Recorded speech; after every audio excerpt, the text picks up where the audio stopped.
Moral Panchatantra, घमंडी चूहे और हाथी की कहानी। एक बार की बात है, एक जंगल में एक चूहा रहता था। चूहा अपने आप को बहुत ही बुद्धिमान, ज्ञानवान, सुंदर और हर कार्य में निपुण समझता था। उसे जंगल में एक बिल्ली और एक कुत्ता भी रहते थे। एक बार जंगल में दूसरे जंगल से एक बड़ा हाथी आया। हाथी को देखने के लिए जंगल में जानवरों की भीड़ लग गई।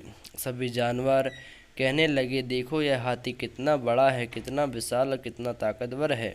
हम लोग तो क्या, इस जंगल में कोई भी जानवर इस हाथी के सामने कुछ भी नहीं है। जानवरों की बात सुनकर चूहे को हाथी से बहुत ईर्ष्या होने लगी। जानवरों की बात सुनकर चूहा बोला, अरे भाई, इस हाथी में ऐसी कौन सी बात है जो मुझ में नहीं है। इस हाथी में 4 पैर हैं और मेरे पास भी। हाथी के 2 कान, 2 आँखें, 1 पूँछ और वह भी मेरे पास है। एक जैसी लंबी सी नाक है मेरे पास, हाथी ऐसी नाक नहीं है।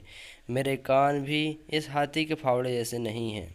जंगल के सभी जानवरों की चूहे की बात सुनकर हंसी आ गई। जानवरों के झुंड में एक बिल्ली भी थी। चूहे को देखकर बिल्ली के मुंह में पानी आ गया। तभी अचानक बिल्ली ने चूहे पर छलांग लगा दी। चूहा किसी तरह वहां से अपनी जान बचाकर भागा। भागते समय उसके रास्ते में एक कुत्ता दिखा। कुत्ता कई दिनों से भूखा था। अचानक अपने सामने चूहे को देखकर कुत्ते की भूख कई गुना बढ़ गई। कुत्ते को देखकर बिल्ली तो भाग गई, किंतु कुत्ता चूहे के पीछे पड़ गया। कुत्ता ने चूहे पर झपटा मारा, किंतु किस्मत से चूहा कुत्ते के पंजे से बच गया। भागते भागते चूहा हाथी के सामने पहुंच गया। हाथी अपनी मदमस्त चाल से जा रहा था। उसने चूहे को पूरी तरह नज़रअंदाज कर दिया और आगे बढ़ने के लिए हाथी जैसे ही पैर बढ़ाया, चूहा उसके पैर को नीचे नीचे दबते दबते बच गया।